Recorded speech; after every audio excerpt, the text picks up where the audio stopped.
Presenting the widescreen series from Fox Video. Most movies currently available on video have been modified from their original theatrical format by a process known as pan and scan. With these standard pan and scan videos, you're only getting half the picture. With the full aspect ratio of the widescreen series, you'll be seeing the complete on-screen action as originally shown in movie theaters without panning or scanning. Get the full impact of widescreen action and THX sound when you buy any film in the new widescreen series. Speed, True Lies, The Last of the Mohicans, and The Abyss. Now you can experience right in your own home all the action, adventure, and special effects of these films in their full-size widescreen format as they were originally shown in theaters. What do you think? You're the expert. I just work here. Plus, all 4 films have been digitally mastered by THX for superior sound and picture quality. So get the complete picture, add to your collection with one of these 4 great action films: Speed, True Lies, The Last of the Mohicans, and The Abyss, and experience the impact of widescreen. Anything less is simply just that, the widescreen series. Look for other films coming soon from Fox Video.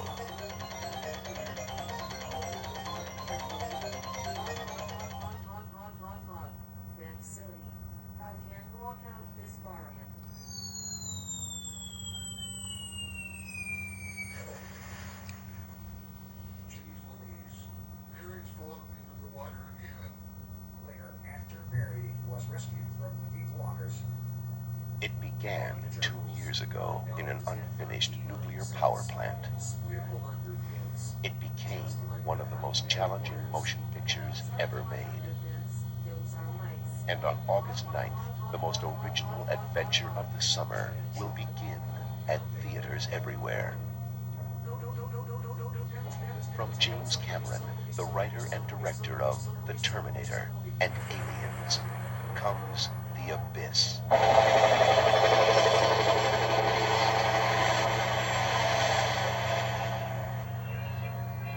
God, I hate that bitch. Probably shouldn't have married her then, huh? Hang on, gentlemen.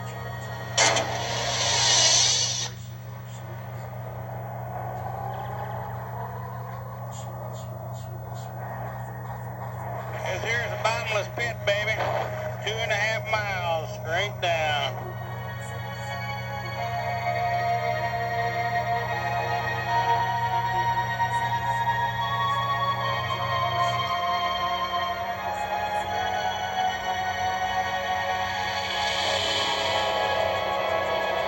It was alive, like a dance of light. It was the most beautiful thing I've ever seen. I don't think they mean us any harm. I don't know how I know that.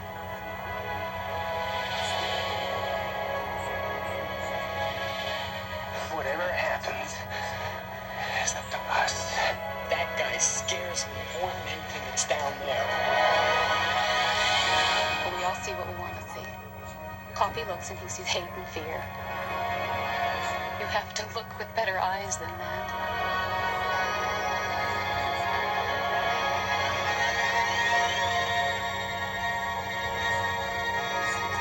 Talk to me, bud, please. Do you hear me? He's coming up fast.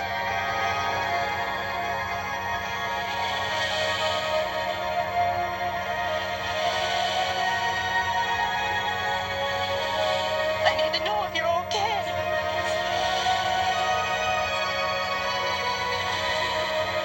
You can't leave me here alone.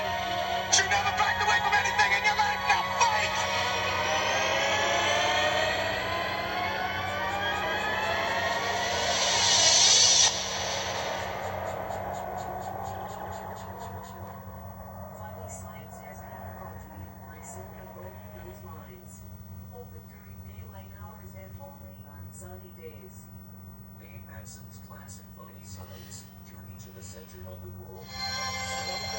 Okay, guys, let's put the cameras in the water, please.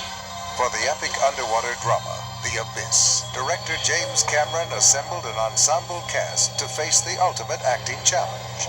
Together, they would attempt the impossible, to shoot nearly half the film underwater. The Abyss Abyss tells the story of a rescue team on an unusual mission to find a nuclear submarine that has mysteriously been sunk in a deep ocean trench. Hey, how deep's the drop-off here? Here's a bottomless pit, baby. 2.5 miles, straight down.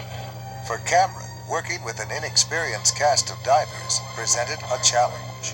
The classic problem with taking cast into the water is survival to script. It's very hard to get someone past their immediate survival to the dramatic requirements of the shot that you're trying to do. Since much of the cast had no prior diving experience, they were put through a grueling training course to ensure their safety. They passed a course that is reserved normally for scuba instructors because we knew that their lives would really depend on their ability to survive anything that they could encounter during the filming process. The whole idea is just to get you used to having water around your eyes in a bailout situation. Special emergency drills prepared the cast for working in the revolutionary dive gear created for the film. Unlike the equipment used in normal sport diving, this gear is designed for exploring the far depths of the ocean floor. It's not like Blue Lagoon. You don't spend a lot of time looking around enjoying the environment. I mean, you've got heavy gear on, heavy helmets on, harnesses strapping you. We're lifting very heavy objects and machinery and equipment and stuff. It's very, very demanding. There's something about being down there with these weights on that gives you the feeling of walking on the moon. You kind of do a backflip and land on your feet and jump from one spot to another sort of in slow motion. But there's a certain weight to it that you don't have when you're swimming. To create this otherworldly environment, extensive topside planning was necessary. You got it here, and the other two are there, right? So you're in a real good position to head out first, and then they'll follow you in the right order. We'd have a big board, and you draw, this is where we're going to be. It's very easy to say on land what you're going to do. Once you get down there and you're in 40 feet of water, all of a sudden, things don't work quite the same. Let me suggest something to you. Okay.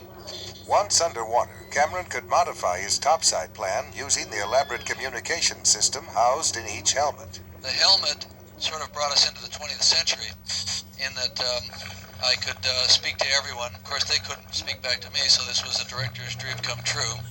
Only selected cast members could speak back to Cameron at any given time. This gave the remaining actors a chance to do some experimenting of their own. We figured out how to communicate underwater with each other in spite of the fact that our audio was turned down. You could take your helmet and put it against the other guy's helmet and scream, "What's happening? When did we get the heck out of here?" And I mean, if you screamed as loud as you could and the other guy held his breath while you were screaming, you could actually understand what they were saying. To shoot any scene below the surface involved a certain amount of improvisation. Even the standard movie clapper would require some rethinking once underwater. If you're doing your death scene, your love scene, whatever, they come up and they have to smash the clapper on the helmet. So you're just sitting here like trying to get to that special place, and then it goes punk like this, and then there's a moment of pause while everyone gets together again, and then we can get back to work. Since each shot could take hours to set up, access to a constant supply of air was essential. An underwater filling station allowed the cast and crew to replenish their air supply without spending precious time returning to the surface. We squat down on our knees, they plug us in, safety divers all monitoring our gauges. It's quite exciting, really. And pump us up full of air, and then we're back in the shot. As a result, some of their dives would last a grueling 5 hours. These physical demands placed on the cast would make crucial the element of teamwork. The most important thing in diving is the buddy system. That's right. And we are buddies. The team effort was never more vital than in the one scene that brought together the entire cast below water. 9 men would ride precariously balanced atop a submersible. I guess it's a situation of survival. It's something that probably not too many people ever have a chance to do, is ride a submarine around like that. It's almost like riding it like it's a motorcycle down there. For the actors, the scene provided the ultimate challenge to perform in unison in a physically demanding situation. All right, just continue forward along the hall. Once it actually happened and we were actually riding across this created environment, across this black, it was like our own private, like Disney ride that only we were going to get to ride on, and nobody else ever at that point in time, and that'll never happen again. By pushing themselves to their limits, the men and women of the abyss brought this mysterious tale of the deep to life. They rose to the challenge instead of caving in under it. Nobody ever said I can't do that on this film, and I think they should all be proud of themselves for that.